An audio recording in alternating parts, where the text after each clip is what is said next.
basically there's a major gap in the historical record in terms of the real reporting of what happened in terms of history.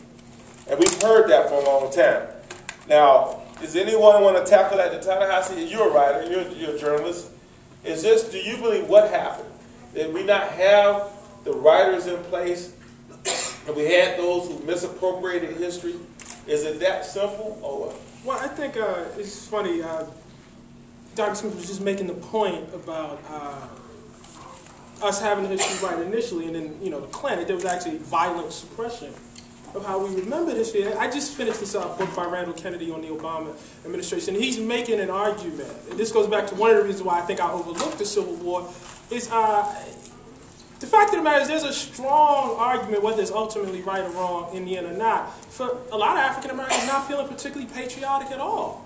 So it presents a kind of almost existential crisis where you look at black men fighting, holding the American flag, and you know what happened over the course of the next 100 years after that, which was betrayal after betrayal after betrayal. And Kennedy talks in this book about how July 4th was actually quite dangerous for African Americans, and how they stayed indoors, how people lynched people on July 4th. So we've had this relationship, I think, with patriotism that often on our part might make it a little hard to initially give our due. Although, all thought there were people who didn't necessarily have that conflict. I think a substantial number of us did. And then you put on top of that the fact that it really has never been in the immediate interest of this country's white population to acknowledge what happened. The South obviously is not clean. At the onset of the Civil War in 1860, the collective asset as a value of slave property in the South, I hate even using that vocabulary, but this is necessary to understand it, it's worth more than all the manufacturing, all the railroads, all the wealth in America put together.